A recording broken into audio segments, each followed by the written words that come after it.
A federal court has dealt a blow to President Biden's vaccine mandate for private workers. It issued a temporary stay after a Texas lawsuit. The U.S. Surgeon General says the administration will defend its mandate. The president and the administration wouldn't have put these requirements in place if they didn't think that they were appropriate and necessary, and the administration is certainly prepared to defend them. If OSHA can tell people to wear a hard hat on the job, right, to be careful on chemicals, it can put in place these simple measures to keep our workers safe. Texas is among 27 states which are suing the Biden administration over the requirement. And a Democratic governor, Laura Kelly of Kansas, is now speaking out against the vaccine mandate. Here's what she said.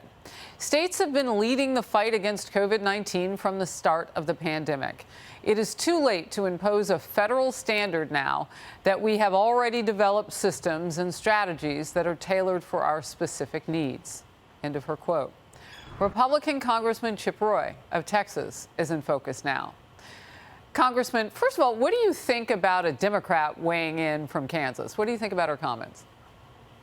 Well, I think it's pretty telling that you now got Democrat state leaders who recognize the unconstitutional and unlawful nature of what President Biden is trying to do by forcing small businesses across the country to have to vaccinate their employees. It's completely unconscionable. I'm very proud of Texas, the other 26 states, the Texas Public Policy Foundation right here in Austin, Texas, where I used to work, my friend, lawyer Rob Henneke, getting an administrative stay. This is critically important, and I'm glad that we're seeing the courts do what's in the interest of the American people and standing up and defending the Constitution of the United States. We'll see what happens today when DOJ has to reply, but it's clearly unconstitutional. There's no power in the Constitution for the President of the United States to just by edict say that employers have to vaccinate their employees across this country. And now we've got over 80% of adults who have had at least one shot, and this is completely unnecessary, and frankly, it's actually encouraging people not to get vaccinated. It's a terrible policy, and the Biden administration should be shut down in trying to do it. So it's interesting because when you give those statistics, you really can understand why the lawmaker in Kansas said, well, the timing, it's just like, why are you doing it now? It's way late into this process, 80% with at least one shot in their arm. All right, let's get to this.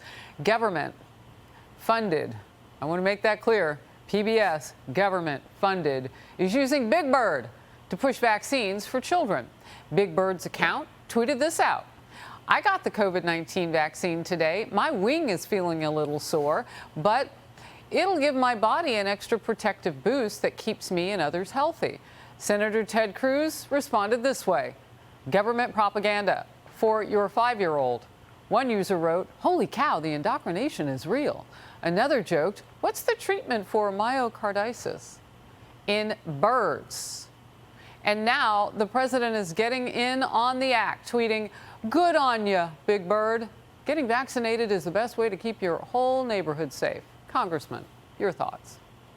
Well, you just saw this morning in the Wall Street Journal a story, and you referenced myocarditis, about the studies that are now underway about the harms that might befall our children and those that might take the vaccine and have these heart issues. And so it is incumbent upon the American people to want to defend their own families, take care of their families. And now you got the government, in its infinite wisdom, coming in and trying to do propaganda to encourage kids to do superheroes. Pfizer actually ran a commercial calling kids superheroes for going and doing this and getting the vaccine. It's absurd. This is why I've publicly said I will take no money from Pfizer. I'm not going to take any money from a company that's going to engage in that kind of propaganda.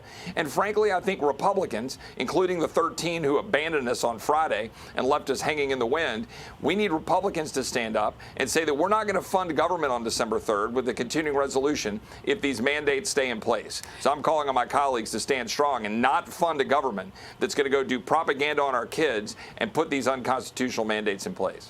Well, I am curious to know what part of the government actually got involved with a 6'7" fake yellow bird telling children not to go to their pediatricians, their doctors with their parents, and work this out, but do exactly what the fake bird did. I mean, I think that's a fair question. That's what we have all been telling each other. Check with your doctor, see if it's the right thing for your child. Wow. No, there's no question. And look, Harris, my father is 79. He just turned 79. My mom's 72. They've got the vaccine. That's great. And it's up to them and their doctors. But now you've got the government going around trying to use propaganda, trying to encourage people this way and have a mandate.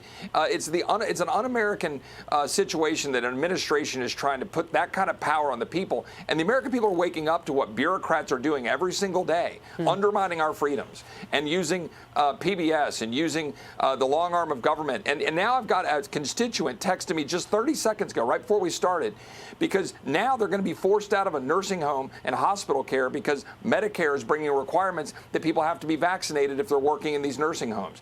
We're losing care. We got Border Patrol agents that we're bleeding out. About half of our Border Patrol agents may leave.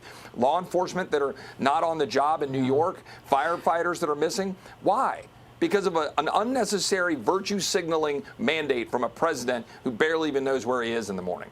You know, I want to go from, and you have very strong feelings about that and this because you're in a border state.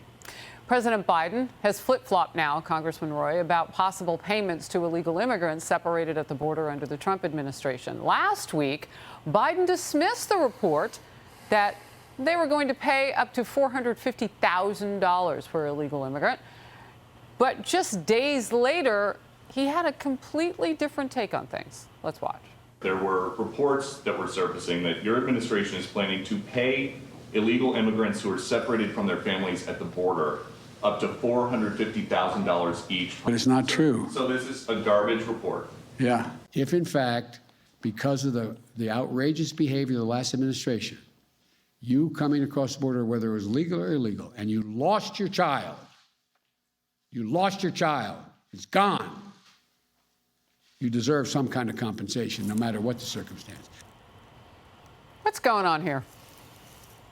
Well, I think that the president came home and he's getting taken to the woodshed by the people who are actually running the White House. I think that's what's actually happening. And so the president calls it a garbage report.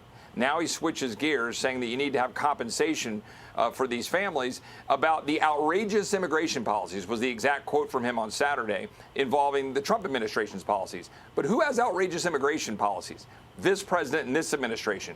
We've had 280,000 individuals released in the United States, 120,000 children, another 400,000 gotaways.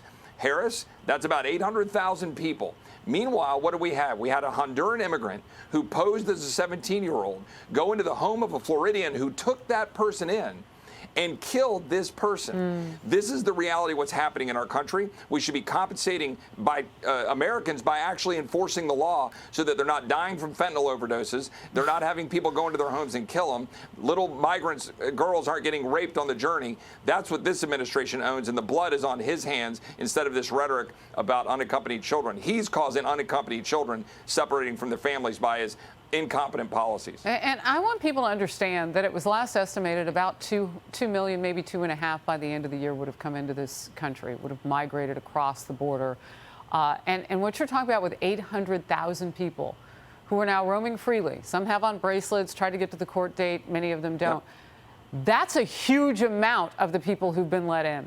Congressman Roy, thank you very much for being in focus today. Thanks, Harris. God bless you. You too.